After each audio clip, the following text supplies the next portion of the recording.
Doutor Francisco, batendo um papo com a gente aqui no microfone show da Grande Rio. Tudo bem, doutor? Como é que está o senhor? Um abraço fraterno e amigo. Como é que foi desses dias aí?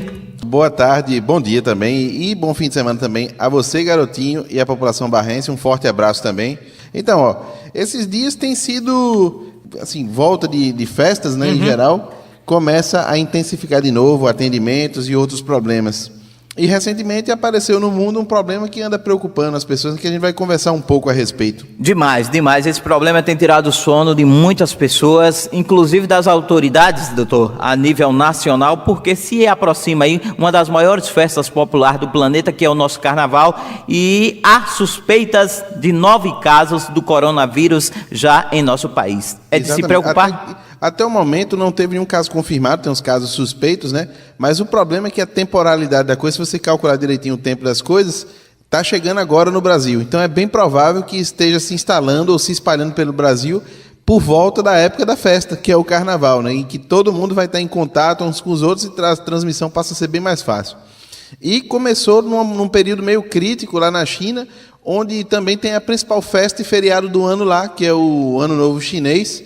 E isso daí também preocupou e facilitou a difusão das coisas. Além disso, alguns problemas ou algumas suspeitas acontecem, né, de que a China não é exatamente um tipo de regime muito aberto.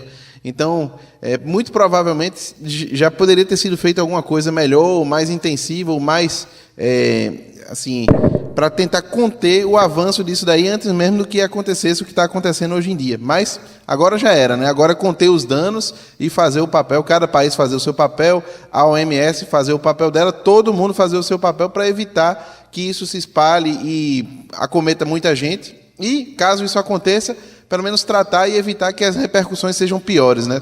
Agora me diz uma coisa, o RNA, o coronavírus, né? Ele já existe há muito tempo? Há datas desde a década de 60? Para você ter ideia, garotinho, se estima que o ancestral comum do coronavírus seja há mais de 8.000 anos atrás, ou até mais, né?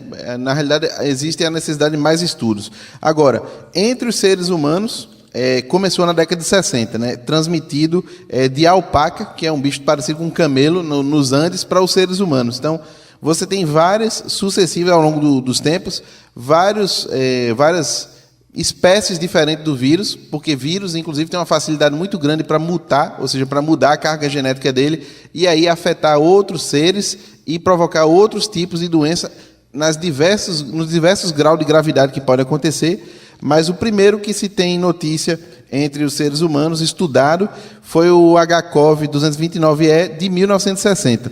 Depois você teve a SARS, que foi a mais preocupante e a com a maior letalidade em 2002, que é aquele que provoca síndrome respiratória aguda grave, né?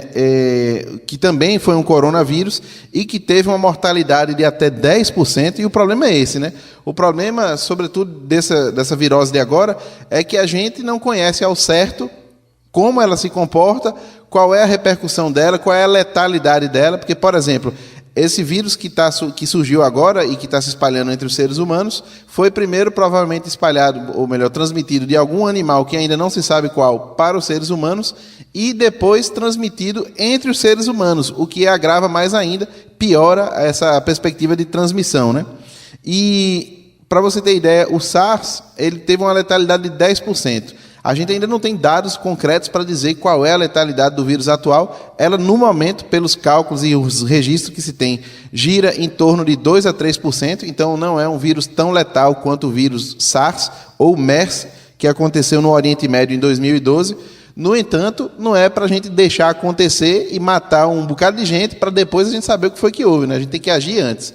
Tanto é que ontem, ou anteontem, se não me engano, a OMS declarou como emergência global o coronavírus, e aí todo mundo tem que fazer sua parte, os serviços de saúde, os governos, para tentar minorar os efeitos dessa virose.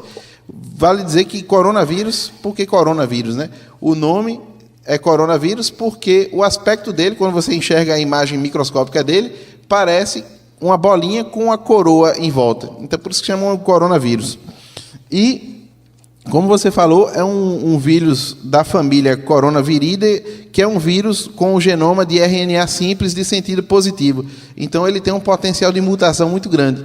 E o potencial de mutação faz com que possam aparecer várias outras modalidades e possa aparecer vários graus diferentes de severidade, dependendo da época em que foi infectado e do tipo dele. Bom, sem querer encontrar culpados, né? Sem querer trabalhar nessa vertente, nessa lógica, mas nós poderíamos dizer, por conta do regime fechado que é hoje, né, o país, as coisas dificultaram mais no sentido de ter uma ação mais eficaz, não deixar chegar ao ponto que está? Se a gente enxergar no passado como foi em 2002, né, o SARS, foi desse jeito. Eles esconderam e seguraram o máximo possível para não parecer... Primeiro que você vê, garotinho, que isso daí afeta a economia, né? As pessoas deixam de viajar para lá, os negócios fecham, né? E aí, querendo ou não, vai ter prejuízo para todos os países. Mas o prejuízo financeiro não é nada comparado ao prejuízo em vidas e em problemas de saúde que as pessoas podem ter com isso. Então, é uma coisa que não deveria nem acontecer, nem passar pela cabeça do governante. Opa, vamos ocultar um pouco isso aqui, né? Vamos ver o que está acontecendo. Não, você tem que tratar com seriedade desde o início. E há suspeitas de que isso não aconteça. Quanto mais fechado o regime ou mais desprovida de condição a sociedade, o país em questão, pior isso vem acontecendo, né? Agora, pelo menos, depois que está instalada a crise, eles vêm mostrando que estão construindo hospitais, estão dando alguma atenção a isso, o que é bom, né? E a OMS, como órgão superior de saúde em termos mundiais, está supervisionando isso lá no local onde parece ter sido o epicentro, que é Wuhan, na China, uma província da China, como no resto do mundo também, como é que isso está se comportando.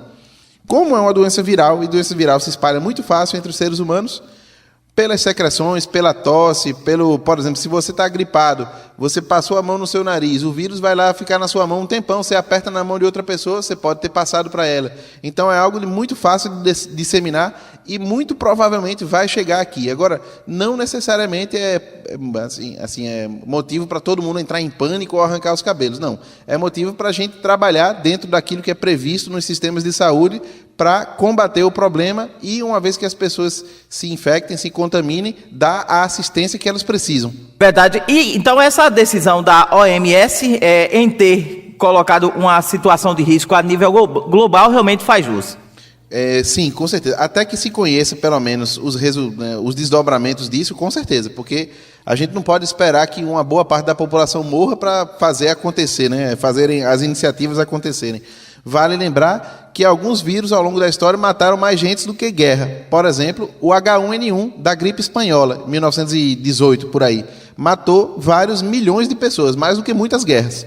Agora vira e mexe, nós nos deparamos com situação como essa, né? Sempre vai acontecer, garotinho, porque na realidade a gente sempre está exposto a muitos vírus e eles mutam muito fácil e são transmitidos muito facilmente.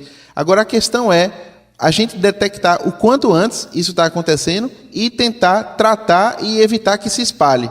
E aí, quanto mais abertos, democráticos forem as sociedades e mais providas de recursos em saúde, mais fácil isso acontecer, né? Agora, se você esconde informação, se você não tem condições de dar diagnósticos em saúde rapidamente o suficiente, isso não vai acontecer, vai acabar afetando muito mais gente de maneira pior.